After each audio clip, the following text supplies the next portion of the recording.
இரும்பு தோசைக்கல் வச்சுப்போம். அதில வந்து தோசை ஊத்தும்போது வந்து பார்த்தீங்கன்னா, சம்டைம்ஸ் ஒட்டாம வந்துரும். அது ஏன்னு பார்த்தீங்கன்னா, இது மேல இருக்கக்கூடிய கோட்டிங் தான். இந்த கோட்டிங்க வந்து நெறைய பேர் வந்து கிளீன் பண்றேன்ற பேர்ல வந்து தேய்ச்சு நம்ம அந்த கோட்டிங்லாம் ரிமூவ் பண்ணிருவோம். அந்த கோட்டிங் ரிமூவ் பண்ணி அந்த எண்ணெய் பிசுலாம் போயிருச்சுன்னா, நம்ம தோசை ஊத்துனோம்னா நம்மளுக்கு சரியாவே வராது. ஸோ இந்த டிப்ப வந்து நீங்க ஃபாலோ பண்ணிக்கோங்க. நான் இன்னைக்கு வீடியோல ஷேர் பண்ணியிருக்கேன். இந்த மெத்தட் நீங்க ஃபாலோ பண்ணும்போது உங்களுக்கு தோசை வந்து ஒட்டாம வரும். இதுக்கு வந்து நீங்க நல்லெண்ணெய் தான் எடுத்துக்கணும். 1 ஸ்பூன் அளவுக்கு நல்லெண்ணெய வந்து தோசைக்கல்ல ஊத்திக்கோங்க. அது கூடயே லைட்டா இந்த மாதிரி தண்ணி தெளிச்சுட்டு, ஒரு வெங்காயத்த இந்த மாதிரி நைஃப்ல நல்லா குத்திட்டு, இந்த மாதிரி நல்லா ஃபுல்லா ஸ்ப்ரெட் பண்ணி ஒரு 5, 6 வாட்டி தேய்ச்சு விடுங்க. இந்த மாதிரி தேய்ச்சு விட்டதுக்கப்புறம் மாவு வந்து நீங்க ஊத்திக்கோங்க. ஊத்துன உடனே திரட்டாதீங்க. இந்த மாதிரி ஊத்திட்டு ஒரு செகண்ட் விட்டதுக்கப்புறம், இந்த மாதிரி நீங்க அத நல்லா வந்து திரட்டி விட்டுக்கோங்க.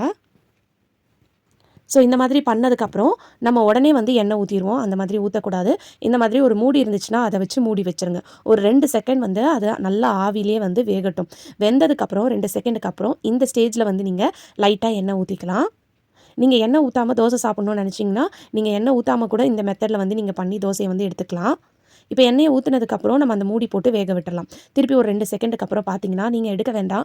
அதுவே உங்களுக்கு எல்லா சைடும் 4 சைடும் வந்து பார்த்தீங்கன்னா, தோசை அழகா பேப்பர் மாதிரி உங்களுக்கு இளகி வந்துரும். இப்ப நீங்க திருப்பி போட்டுட்டு, திருப்பி நீங்க மூடி போட்டு மூடி வச்சுருங்க. இந்த மெத்தட் பண்ணும்போது நீங்க ரொம்ப ஃபாஸ்ட்டாவும் வைக்கக்கூடாது. ரொம்ப ஸ்லோ சிம்லயும் வைக்கக்கூடாது. லைட்டா மீடியம் இருக்கும் இல்லையா? அந்த டைப்ல வந்து வச்சு நீங்க தோசைய வந்து சுட்டு எடுத்துக்கோங்க. இப்ப பாருங்க தோசை எந்த அளவுக்கு அழகா பேப்பர் மாதிரி இருக்குன்னு.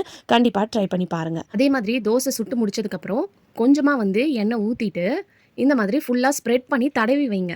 ஒரு கோட்டிங் மாதிரி. இந்த மாதிரி குடுக்கும்போது, நீங்க நெக்ஸ்ட் டைம் வந்து தோசை சுடும்போது உங்களுக்கு ஒட்டாம வரும். நீங்க அதுக்கப்புறம் வாஷ் பண்ணி யூஸ் பண்ணாலும் சரி, வாஷ் பண்ணாம யூஸ் பண்ணாலும் உங்களுக்கு தோசை வந்து பார்த்தீங்கன்னா நல்லா வரும். கண்டிப்பா ட்ரை பண்ணி பாருங்க.